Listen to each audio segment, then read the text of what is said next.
आज की इस वीडियो में हम लोग जानने वाले हैं भारतेंदु काल के 16 रचनाकारों के बारे में, जिसका जिक्र शुक्ल जी की किताब में किया गया है।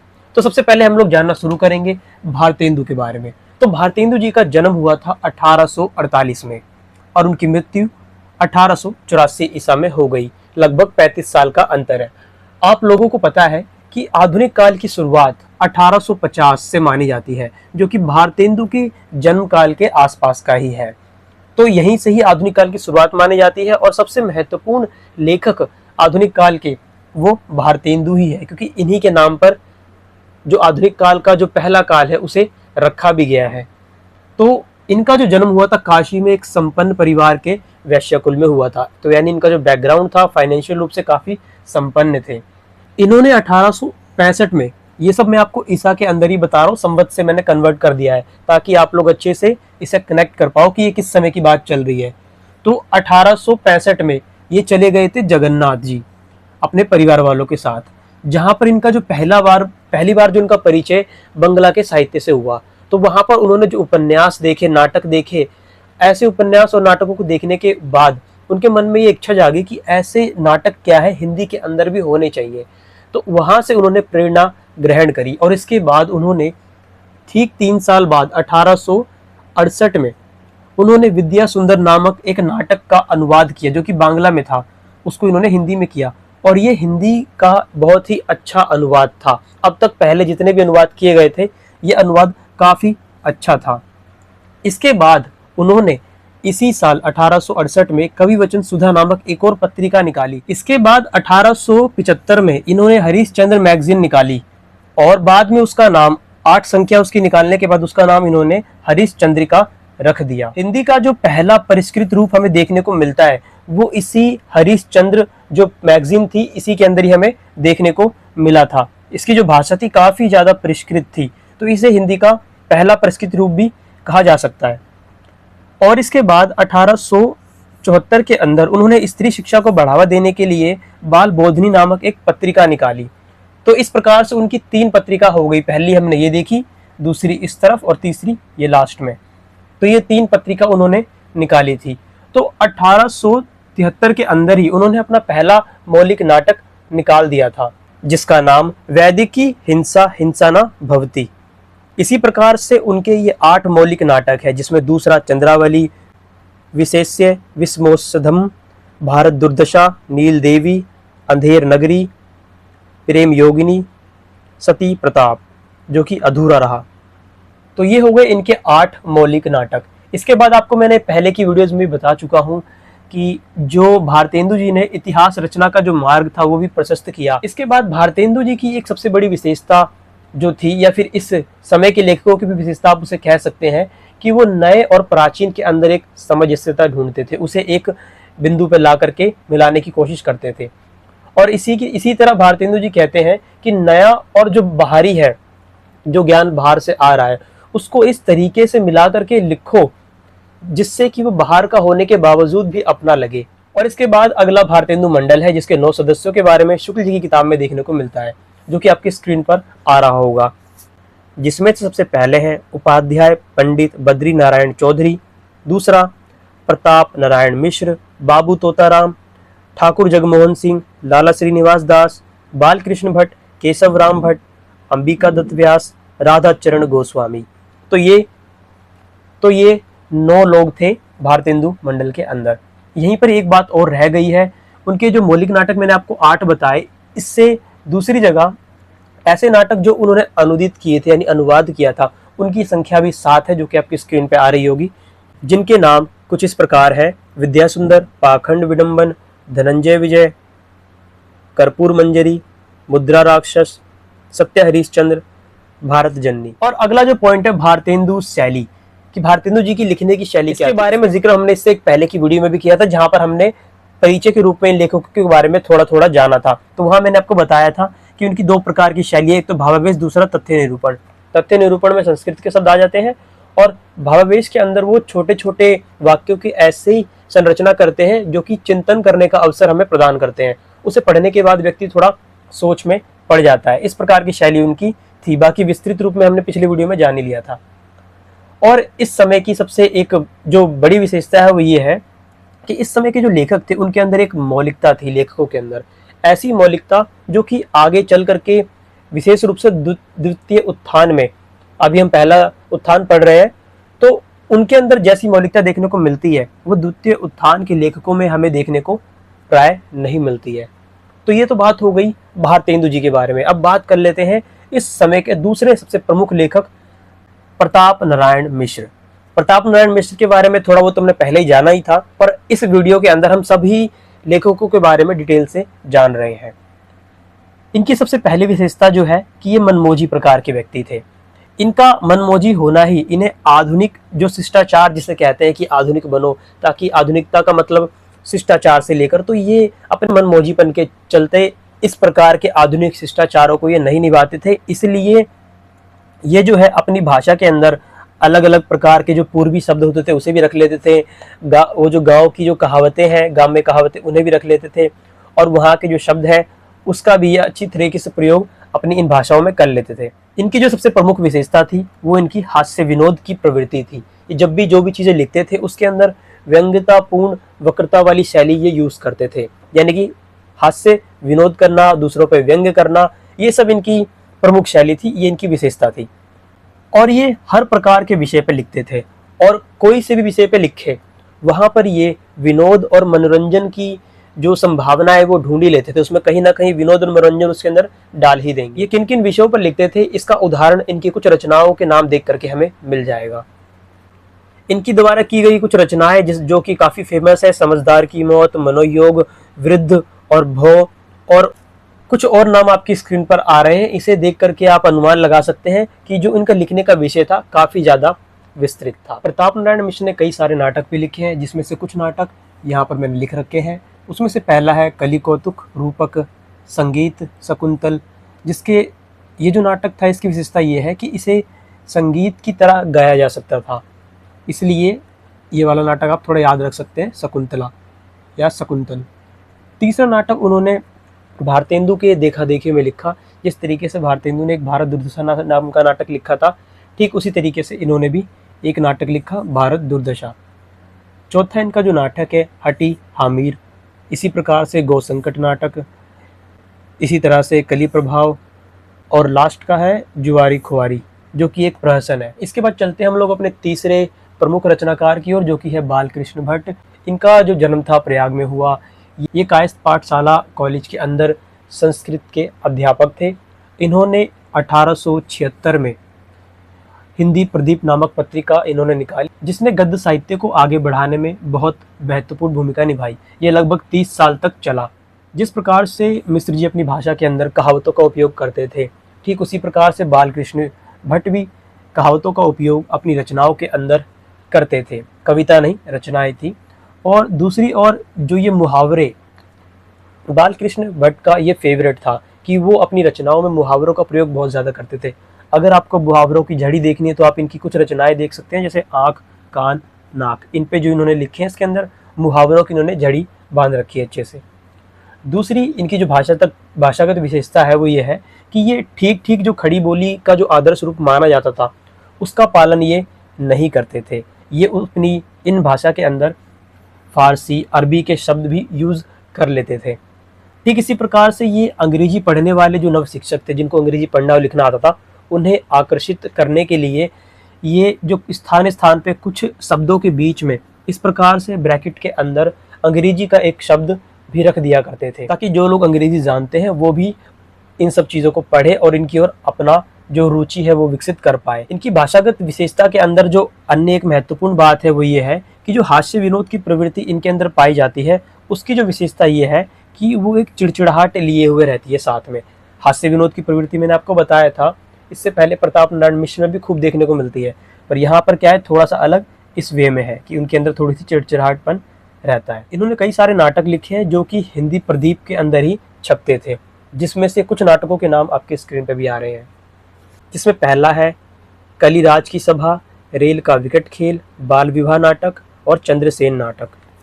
कुछ नाटक इन्होंने अनुवाद भी की हैं, जैसे कि माइकेल मधुसूदन का जो नाटक है पद्मावती, और इसी तरीके से दूसरा नाटक है समिष्ठा।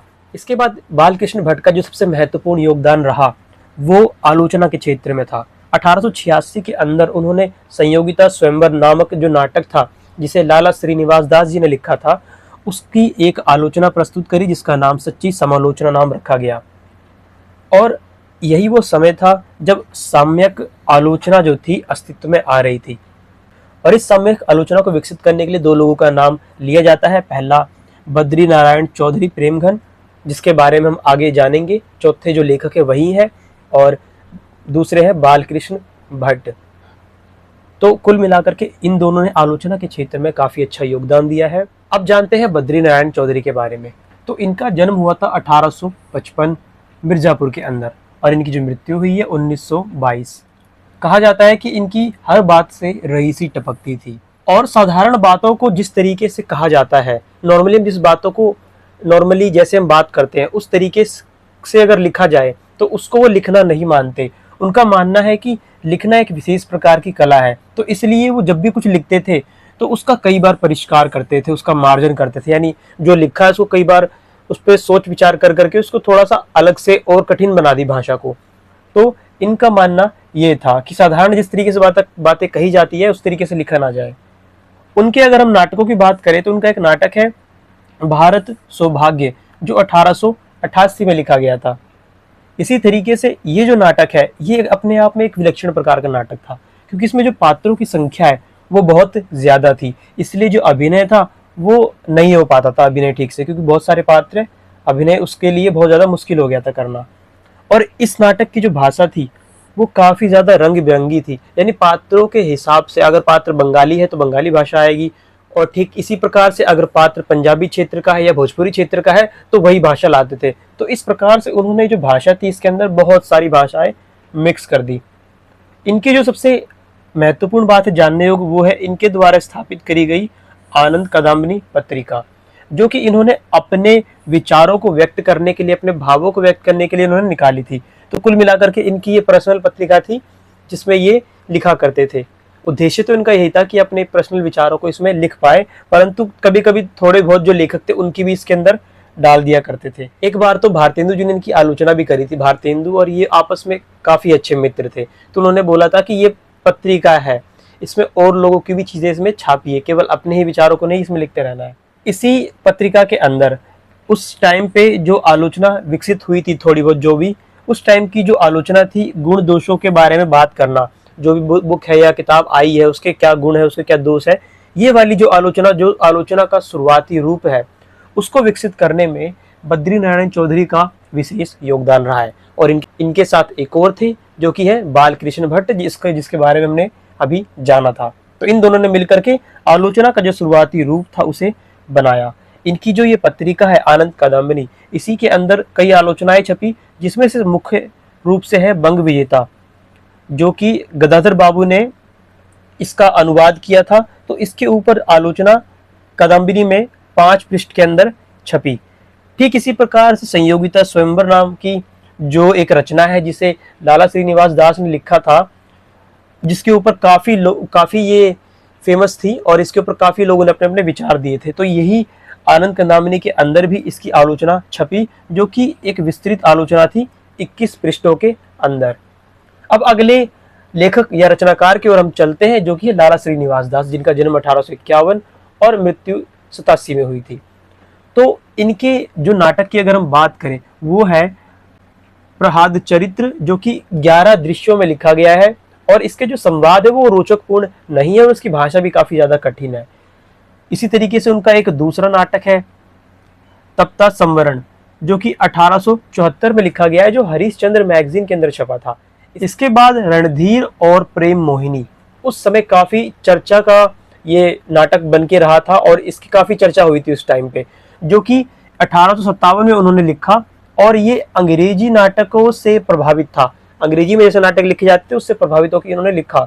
और ये जो नाटक था ये दुखांत था, और रोमियो एवं जूलियट नाम की जो कहानी आप लोगों ने सुनी होगी उसी के आधार पर ये लिखी गई थी, रणधीर और प्रेम मोहिनी। ये हिंदी के नाम है वो, और उस अंग्रेजी के साहित्य से लिए गए नाम, तो उसी के आधार पर इसको उन्होंने लिखा। इसके बाद उनका एक और सबसे प्रसिद्ध संयोगिता स्वयंवर, जिसके बारे में हमने काफी बार जाना, तो ये इन्होंने ही लिखा था। इनकी अगली रचना है परीक्षा गुरु, जो कि हिंदी का पहला उपन्यास भी इसे माना जाता है। ये भी शिक्षाप्रद उपन्यास है एक, और अंग्रेजी ढर्रे पे ये भी लिखा गया है। एक बात यहाँ और ध्यान देने वाली बात है कि इन्होंने जो दुखांत नाटक लिखा, ये जो दुखांत नाटक होने की वजह से भी ये काफी चर्चा में रहा था, क्योंकि इस टाइम पे भारत में दुखांत नाटक नहीं लिखे जाते थे। इसके बाद इनकी भाषा की अगर हम बात करेंगे तो इनके अंदर मौजपन वाला, जो हमने बाकी लेखकों में देखा कि वो मौजपन की भाषा थी उनकी, यानी कि जो उनके मन में आता था उस हिसाब से चीजें कर देते थे। कोई शिष्टता और जो कहते हैं ना एक तरीके से औपचारिकता वो नहीं निभाते थे। तो इनके अंदर वो मनमौजीपन नहीं था। ये व्यवहार में दक्ष थे, संसार का ऊंचा नीचा समझते थे, और इसीलिए इनकी जो भाषा थी संयत थी और साफ सुथरी थी।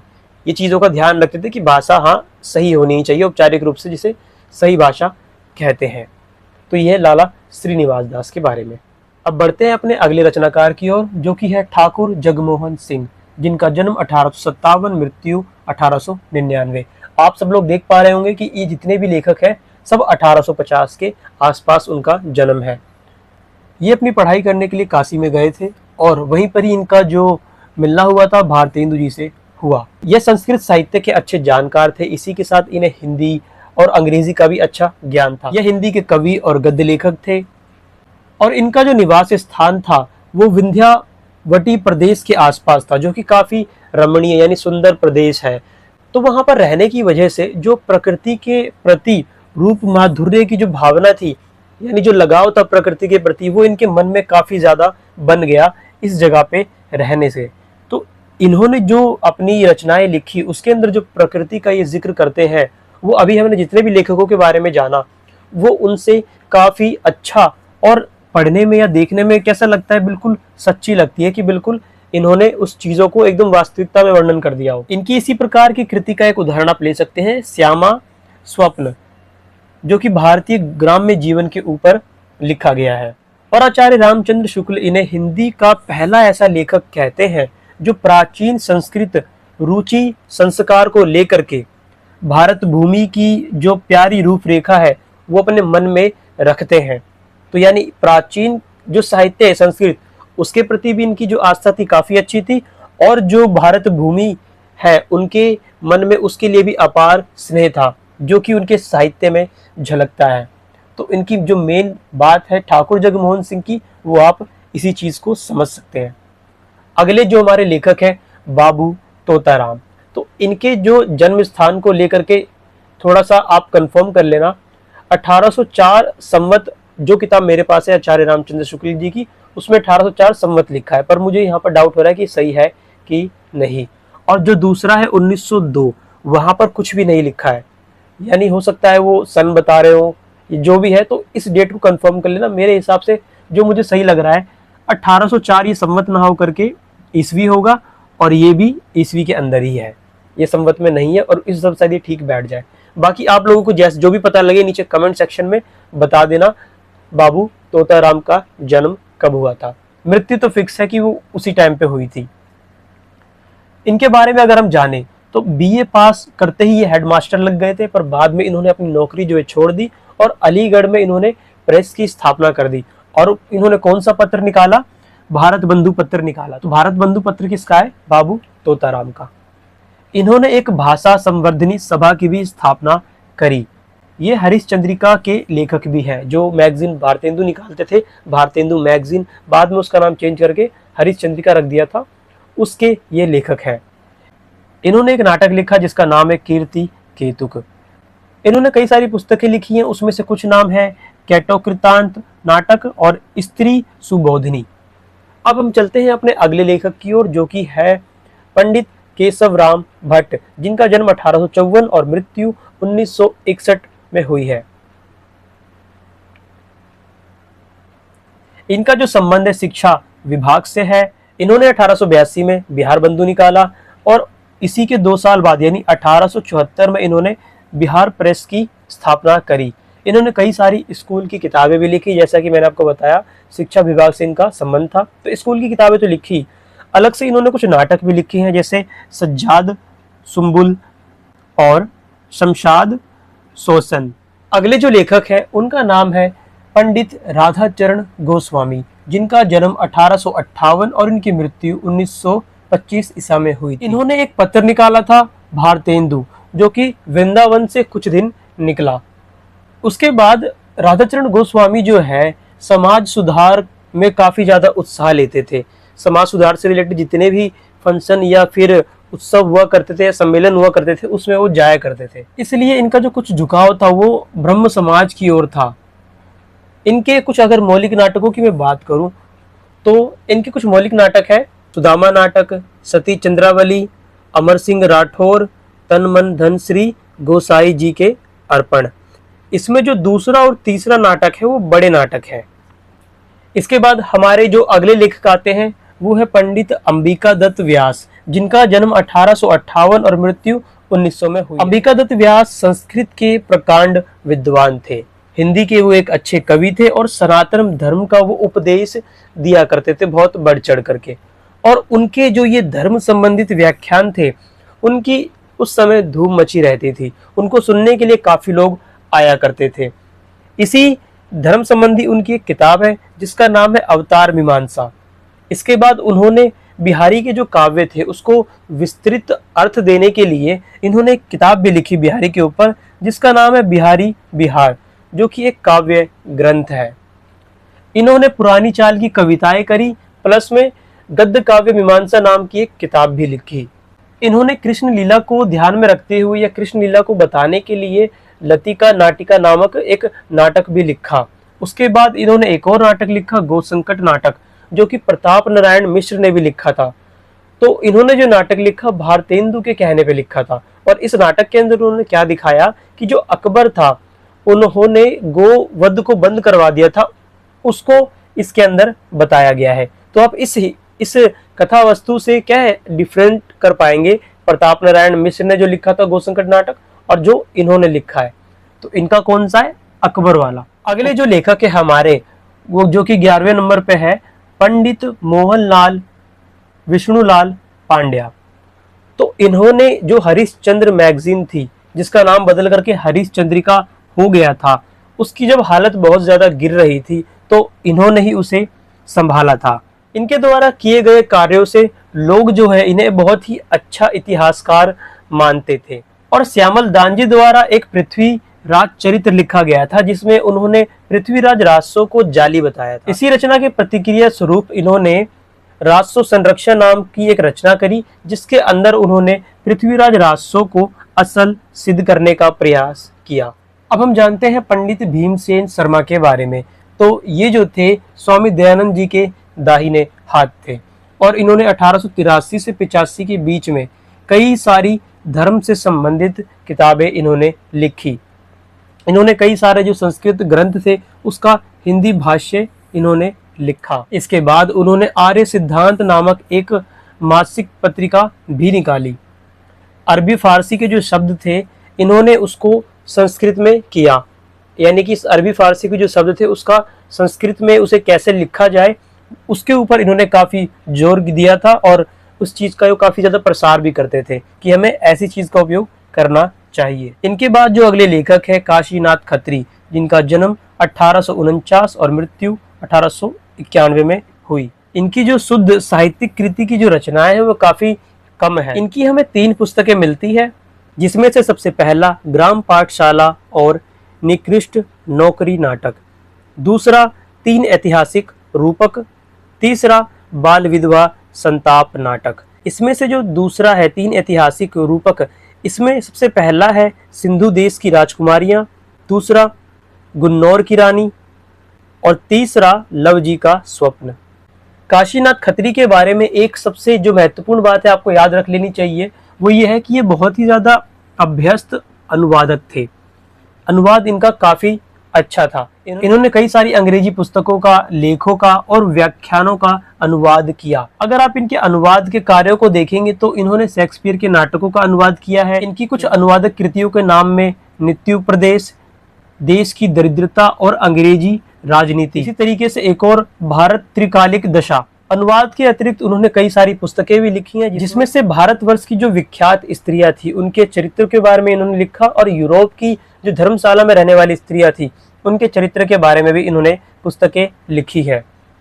अगले जो लेखक है राधा कृष्ण दास, जिनका जन्म 1865 और मृत्यु 1907 में हुई। राधा कृष्ण दास भारतेंदु के फुफेरे भाई थे। इन्होंने भारतेंदु द्वारा जो नाटक अधूरा छोड़ दिया था, सती प्रताप, उसको इन्होंने पूरा किया। इन्होंने एक रूपक लिखा था जिसका नाम है दुखिनी बाला, जो पहले हरिश्चंद्र चंद्रिका में छपा, उसके बाद मोहन चंद्रिका में छपा था। इनका दूसरा नाटक है महारानी पद्मावती। इसी तरीके से इनका एक और नाटक है मेवाड़ कमलिनी।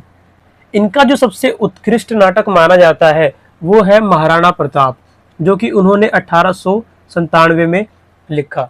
और इसके जो पात्र थे वो आदर्शात्मक थे। जैसा कि भारतीय नाटकों में पहले आदर्श की स्थिति को दिखाया जाता था, तो जिसके पात्र थे वो भी आदर्श रूपों में दिखाए गए। और कहीं कहीं पर जो इसकी भाषा है वो ओजपूर्ण भी है, यानी जैसे ओज का अर्थ होता है वीर रस से संबंधित चीजों को लिखना, जहां पर लड़ाई वगैरह, जैसे आप लोग जानते हैं महाराणा प्रताप एक वीर थे, तो वहां पर ओज गुण आ जाता है इस तरीके से। तो कहीं कहीं पर हमें ओज गुण इस नाटक में देखने को मिलता है। इन्होंने एक उपन्यास भी लिखा है छोटा सा, जो कि है निसहाय हिंदू। आप लोग कमेंट में नीचे बताना निसहाय हिंदू करके एक और किसी की रचना है, वो कौन है। अब हम चलते हैं अपने अगले लेखक की ओर, जो कि है कार्तिक प्रसाद खत्री, जिनका जन्म 1851 में और मृत्यु 1904 में हुई है। ये असम, बंगाल इत्यादि कई जगहों पर रहे हैं और इन्होंने 20 वर्ष की उम्र में ही कलकत्ता से हिंदी पत्र निकालने की कोशिश करी थी। इन्होंने एक अपूर्ण नाटक लिखा जो कि है रेल का विकट खेल। रेल का विकट खेल एक रचना थी जो मैंने आपको इन्हीं लेखकों के बीच में बताई थी। तो आपको ये भी बताना है कि ये वाली जो रचना है किसने लिखी थी। एक और इसके बाद इलामिला, जया, मधुमालती, ये बांग्ला के कुछ उपन्यास है जिनका अनुवाद इन्होंने किया था। और ये अनुवाद उन्होंने कहाँ निकाले थे? भारत जीवन प्रेस से निकाले थे। अगले और अंतिम जो लेखक हैं वो आप लोग जानते हैं फ्रेडरिक पिकांट, जो कि इंग्लैंड में बैठे बैठे कई सारी किताबें लिख रहे थे और इन्होंने पत्र व्यवहार जो हिंदी के लेखकों के साथ अक्सर किया करते थे। इनके बारे में हमने विस्तृत रूप से पहले ही जान लिया था, तो यहाँ पर बस थोड़ा सा आपको याद दिला दिया है। इनकी 2 किताबें हैं जिनका नाम बालदीप, जो कि 4 भाग में है, ये बिहार के स्कूलों में पढ़ाई जाती थी। और इनकी जो दूसरी किताब है विक्टोरिया चरित्र। तो इस प्रकार से भारतेंदु काल के जो 16 रचनाकार थे वो अब पूरे हो जाते हैं। आप लोगों को वीडियो कैसी लगी नीचे कमेंट में बताना मत भूलना। और वीडियो अगर अच्छी लगी है तो इसे लाइक कर देना, चैनल को सब्सक्राइब कर लो। इस वीडियो को अपने और दोस्तों तक पहुंचाओ ताकि उन्हें भी इन चीज़ों का लाभ मिल सके।